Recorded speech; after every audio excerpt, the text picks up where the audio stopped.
तो hi guys, फिर से आप लोग का स्वागत है मेरे यूट्यूब चैनल विद्या विस्तार में। तो कैसे हैं आप लोग? मैं आशा करता हूँ कि आप लोग मस्त होंगे, स्वस्थ होंगे और मन लगाकर पढ़ाई कर रहे होंगे। मैं आप लोग के लिए आज संस्कृत का चैप्टर 12 लेकर आया हूँ।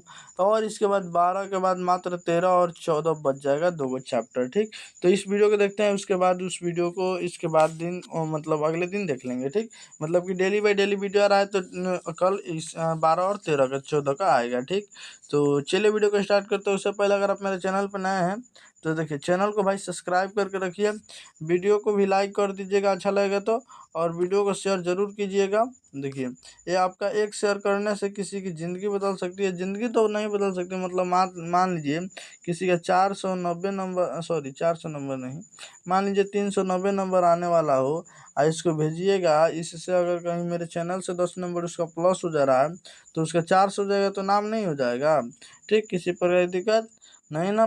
तो ऐसे मतलब आप कर सकते हैं। अगर आपको इस सब का पीडीएफ लेना है बिल्कुल फ्री में, अगर आपको क्लास 9th का, 10th का, 11th का, इन 12th तक किसी प्रकार की पीडीएफ लेना है तो इस पर कॉन्टैक्ट कीजिए। 76 31 77 87 49, 76 31 77 87 59, इन दोनों में से किसी पर भी। और आप क्या चीज़ पीडीएफ ले सकते हैं बिल्कुल फ्री में। ठीक, तो चलिए वीडियो को स्टार्ट करते हैं बिना देरी करते हुए। हम लोग पढ़ने वाले हैं सबसे पहले चैप्टर 12 का सब्जेक्टिव, उसके बाद पढ़ेंगे ऑब्जेक्टिव। ठीक, तो चलिए, ये जो 12 चैप्टर है वो बहुत ही मस्त क्वेश्चन है, चैप्टर है, और आप इसके बारे में बहुत ज़्यादा जानते भी होंगे, क्योंकि इसमें कर्ण के बारे में बताया होगा। आप लोग भी जानते होंगे कर्ण कितना मतलब दानशील व्यक्ति था। चलिए, कर्ण दानवीरता कर्ण दानवीरता में कर्ण के कवच और कुंडल की विशेषता क्या थी? देखिए, कर्ण में सीधा सीधी मैं अपने भाषा में बता दूं, चलिए पढ़ के बता देता हूँ। कर्ण के कवच और कुंडल की विशेषता यह थी कि वह जब तक उसके शरीर में था तब तक दुनिया का कोई भी शक्ति उसे मार नहीं सकती थी। देखिए, आप देखिए, जो शरीर में कवच और कुंडल दिव्य शक्ति के रूप में था, उसके पिताजी से यानी सूर्यदेव से प्राप्त हुआ था। वह एक ऐसा कवच था जो शरीर पर जब तक रहेगा तब तक उसे कोई भी दुनिया की शक्ति उसे भेद नहीं सकती, उसे इस कर्ण को मार नहीं सकती। ठीक ठीक, तो कवच और कुंडल की यही विशेषता है। कवच कहाँ पाया जाता है? कवच पाया जाता है शरीर में, और सॉरी, कवच कुंडल किसमें? कान में। ठीक, चलिए, दानवीर कर्ण के चरित्र प्रकाश डालें। दानवीर कर्ण एक साहसी और महादानी पुरुष था। वह महादानी पुरुष था। अब देखिए, वह क्या यहाँ पे आगे, वह सत्यवादी और मित्र का विश्वास पात्र था। यानी सत्य मतलब बहुत ज़्यादा सत्य बोलता था। उसके बाद मित्र का विश्वास पात्र था। दुर्योधन द्वारा किए गए उपकार को वह कभी नहीं भूला। मतलब कि देखिए, उसका सब जगह अपमान हुआ है, लेकिन एक दुर्योधन उसका मित्र है जो कि उसका सम्मान किया है। उसका कवच और कुंडल अवैध थे। अवैध है यानी उसको कोई वेध नहीं सकता। फिर उसने उससे इंद्र को दान स्वरूप में दे दिया। कुरुक्षेत्र की वीरगति को पाकर वह भारतीय इतिहास में अमर हो गया। देखिए, वो अपने कवच और कुंडल को वहाँ पे इंद्र भगवान आए थे पंडित जी के रूप में मांगने, यानी भिक्षा मांगने, और वहाँ से उसको मांग लिए क्योंकि अर्जुन की वो सहायता करना चाहते थे। और कुरुक्षेत्र में वो मतलब वीरगति पाकर हमेशा खातिर अमर हो गया। ठीक, चलिए, अब 3 नंबर जो क्वेश्चन है, कर्ण कौन था एवं उनके जीवन से हमें क्या शिक्षा मिलती है? तो देखिए, कर्ण सूर्य और कुंती का पुत्र था। सूर्य नहीं, सूर्य होगा ना, सूर्य और कुंती का पुत्र था। महाभारत के युद्ध में उसने कौरव पक्ष से लड़ाई की। इस पाठ से हमें यह शिक्षा मिलती है कि दान ही मनुष्य का सर्वश्रेष्ठ गुण है, क्योंकि केवल दान ही स्थित रहता है। शिक्षा समय पर परिवर्तन हो सकता है, समाप्त हो जाती है। वृक्ष समय पर नष्ट हो जाते हैं। इतना ही नहीं, जलाशय भी सूखकर समाप्त हो जाता है। इसीलिए मोह माया के बिना दान अवश्य करना चाहिए। देखिए, दान हमेशा स्थिर रहता है, अमर रहता है। लेकिन अगर आप सोचिएगा काम कि हम नहीं, ऐसा नहीं करें, हम पढ़ाई लिखाई करके मतलब दान नहीं करेंगे, पढ़ाई लिखाई कर लेंगे, बस यही काफ़ी है, तो पढ़ाई लिखाई भी एक दिन देखिए समाप्त हो जाती है। जो समाप्त हो जाता है तो उसका कोई धन नहीं। पढ़ाई लिखाई भी समय के परिवर्तन के साथ साथ समाप्त हो जाएगा। वृक्ष भी गिर जाते हैं, वृक्ष भी नष्ट हो जाते हैं समय के साथ साथ, लेकिन जो दान है वो हमेशा युगों युगों तक याद रखा जाता है, किसी प्रकार की दिक्कत नहीं ना। चलिए, इसमें इसी को बताया गया है।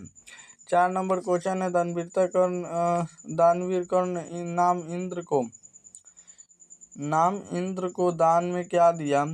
3 वाक्यों में उत्तर दें, अथवा कर्णाशय दानवीरता पाठ के आधार पर दान की महात्मा को बताइए। ठीक, तो देखिए इसमें 2 क्वेश्चन था, दानवीर कर्ण ने इंद्र को क्या दान में क्या दिया। तो दानवीर कर्ण ने इंद्र को अपने कवच और कुंडल दान में दिया।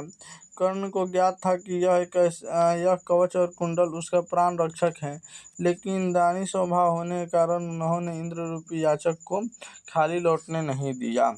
देखिए, भले उसको मालूम था कि अगर हम इसको देह से हटा देते हैं तो हमारा मृत्यु अवश्य मतलब कि हो सकता है। ठीक, अब वैसे जब तक था हमारे पास बार था वो तो अलग बात है, अगर बार नहीं होगा फिर भी हम क्या करेंगे, जीत सकते थे। तो उनको शरीर से हटाया गया। ठीक, किसी पर दिक्कत, और उसको लेने आए थे इंद्र रूपी याचक, इंद्र भगवान आए थे। ठीक, चलिए, कर्णाशय दानवीरता पाठ के नाटककार कौन है? कर्ण किसका पुत्र है तथा उन्होंने इंद्र को दान में क्या दिया, यही हमको पूछना है। तो देखिए, कर्णाशय दानवीरता पाठ के नाटककार भास हैं। कर्ण कुंती के पुत्र हैं थे, सूर्य के भी, तथा उन्होंने इंद्र को दान में अपना कवच और कुंडल दे दिया। बस यही तो आपको लिखना है। चलिए, 6 नंबर जो क्वेश्चन है देखिए, पढ़े ध्यान से। कर्णाशय दानवीरता पाठ के आधार पर दान की महिमा का वर्णन करें, अथवा कर्णाशय दानवीरता पाठ के आधार पर दान के महत्व का वर्णन करें। तो कर्ण जब कवच और कुंडल इंद्र को दे रहे थे तब उनके सल्ले यानी उनके जो दोस्त थे उन्हें रोकते हैं। इस पर कर्ण दान की महिमा बताते हुए कहते हैं कि समय के परिवर्तन के साथ शिक्षा नष्ट हो जाता है और बड़े बड़े वृक्ष उखड़ जाते हैं, जलाशय भी सूख जाता है, परंतु दिया गया दान सदैव स्थित रहता है। अर्थात क्या? अर्थात दान कदापि नष्ट नहीं होता, यानी कभी भी नष्ट नहीं होता है। तो दान देना बहुत अति आवश्यक है, किसी प्रकार की दिक्कत नहीं ना। चलिए,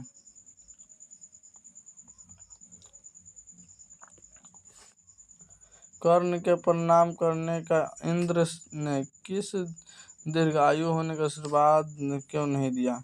कर्ण के प्रणाम करने पर इंद्र ने उसे दीर्घ आयु होने का आशीर्वाद क्यों नहीं दिया? देखिए, क्या होता था पहले की जो स्थिति में ना, पहले के लोग जो बोलते थे वही हो जाता था। उसी तरह क्या हुआ कि कर्ण को मतलब ये बोल रहे हैं, कर्ण के प्रणाम करने के बाद भी इंद्र ने उसे दीर्घायु होने का वरदान क्यों नहीं दिया? कर्ण भले उसे प्रणाम किया, लेकिन वो जानते थे कि अगर इसके पास कवच और कुंडल है तो इसे कोई नहीं मार सकता है। खासकर अगर मैं बोल दूं कि दीर्घायु आयुष्मान भव, यानी तुम्हारी दीर्घायु, तो फिर भी मैं भार में चला जाऊंगा। इसीलिए उन्होंने नहीं बताया और अपना चाका मोटा, सॉरी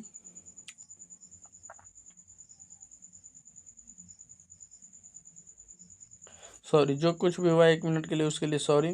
कर्ण ने मतलब कि उन्होंने क्या किया, थोड़ा 1 मिनट के लिए बैकअप में चले जाइए, थोड़ा सा माइक आवाज़ ग्लिच हो गया था।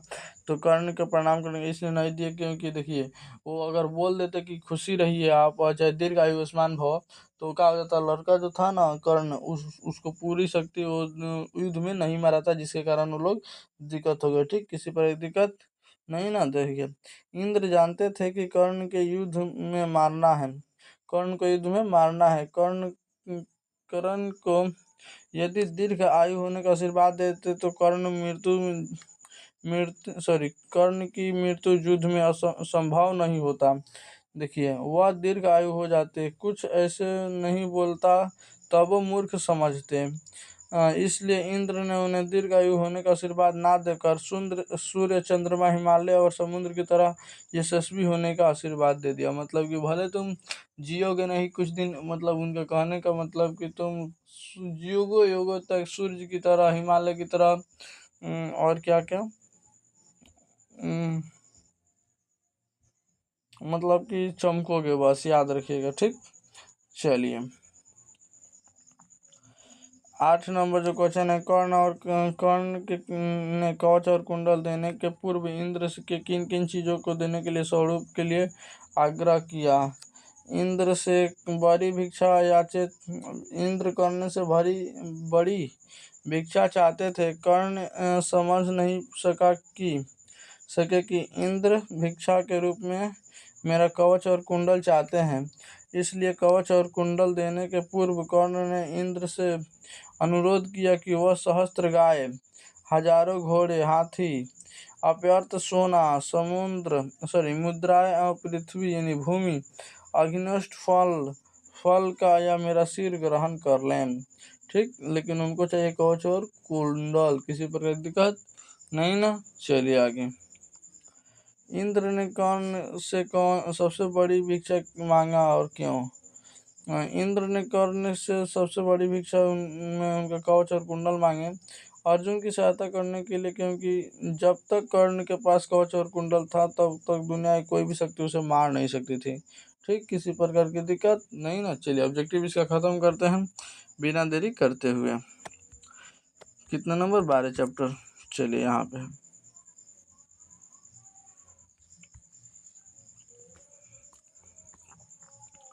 देखिए फर्स्ट नंबर जो क्वेश्चन है, कर्णाशय दान वीरता पाठ के रचनाकार कौन है। तो ये जो है भास है, किसी प्रकार की दिक्कत नहीं ना। चलिए आगे। कर्णाशय दान वीरता पाठ दान वीरता किस प्रकार का पाठ है, नाटक है, किसी प्रकार की दिक्कत नहीं ना। चलिए कर्णाशय दान वीरता पाठ कहाँ से लिया गया है, कर्णभार से। चलिए आगे। सूर्यपुत्र कौन है, कर्ण है। कर्ण किसको कवच और कुंडल देता है, इंद्र को देता है। कर्ण किस देश का राजा था, अंग देश का। कर्ण किसको नमस्कार करता है, इंद्र को। कुंती पुत्र कौन है, अर्जुन। इसमें अर्जुन नहीं दिया गया है तो इसलिए कर्ण मारना पड़ेगा। चलिए किसी पर दिक्कत।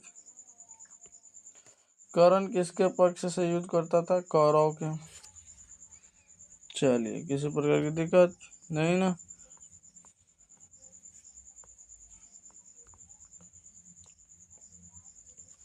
कर्णभार नामक नाटक के रचनाकार कौन है, भास।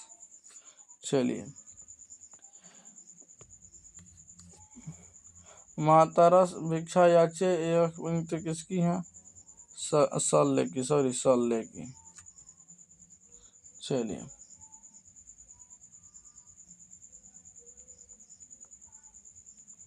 क्या हमेशा स्थिर रहता है, दान।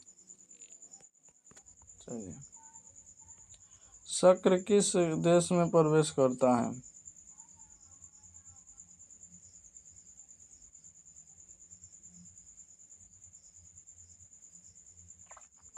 शक्र किस देश में प्रवेश करते हैं। 13 नंबर का आंसर क्या है, किस देश में प्रवेश करते हैं, ब्राह्मण भेष में, भेष लिखा है, ठीक। चलिए मजबूत जड़ वाले भी कौन गिर जाते हैं, वृक्ष गिर जाते हैं। चलिए किसने छल पूर्वक दान में कवच और कुंडल ले लिया, इंद्र ने। चलिए धर्मो ही यते डैश गुणा धरान्ते श्लोक कहाँ से लिया गया है, कर्णाशय दान वीरता से। चलिए देवता और असुरों द्वारा क्या भेदने योग्य नहीं है, कवच और कुंडल। इसमें कवच ही सिर्फ दिया है, यहाँ तक कि देवता भी उसे नहीं भेद सकते थे, ऐसा शक्तिशाली कवच था। चलिए कवच और कुंडल के साथ किसका जन्म हुआ था, कर्ण का। कर्म लिखा गया है लेकिन ये क्या है, कर्ण है, ठीक। किसी पर दिक्कत। चलिए भास के कितने नाटक उपलब्ध हैं, भास के कितने नाटक उपलब्ध हैं, 13। चलिए ब्रह्म नौ वेशधारी कौन था? ब्रह्मा नौ वेशधारी कौन था? इंद्र। चलिए, किसका मन सांप के जीभ की तरह के समान होता है, चंचल होता है? राजा का।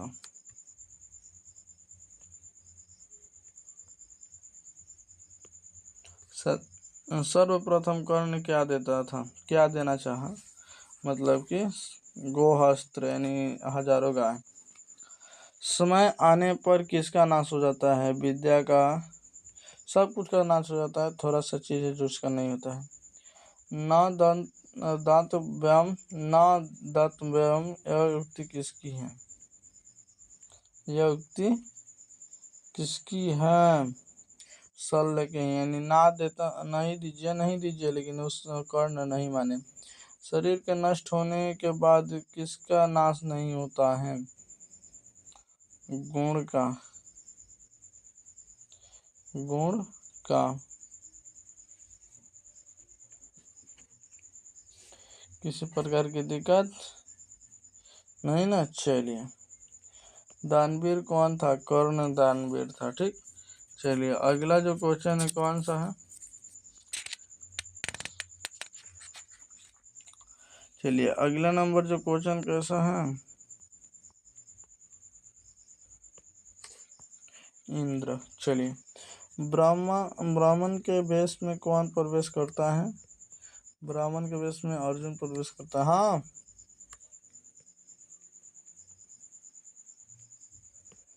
देखिए, भगवंत महामेव नमस्कारों में किसका कथन है? ई कौन बोला? ई कौन बोले हैं? ई बोले हैं, कौन बोले हैं? सॉरी, ये बोले हैं कर्ण। किसी प्रकार की दिक्कत नहीं ना? चलिए, इंद्र ने कर्ण से कहा छल क्यों किया? इंद्र ने कर्ण से छल क्यों किया? अर्जुन की सहायता के लिए। ठीक, चलिए आगे बढ़ते हैं। अंगराज किसे कहा जाता है? अंगराज कर्ण को। चलिए, ने छामी इसे किसने बार बार कहा? ने छामी इसे किसने बार बार कहा?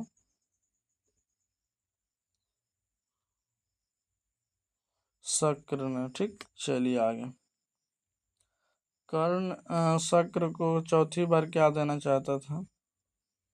चौथी बार सोना देना चाहता था। चलिए, यहाँ आज हम लोग का क्या हुआ, चैप्टर थोड़ा सा मतलब दिक्कत होके मतलब कुछ अलगे बोल दिए हैं, तो उसके लिए सॉरी।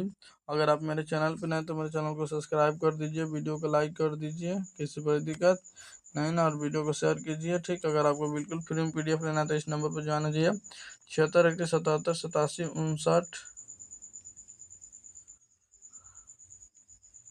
49 या 49 या 59।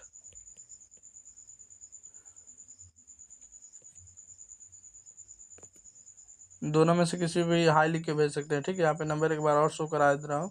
ठीक, तो चले मिलते हैं नेक्स्ट वीडियो में, तो bye, thank you so much.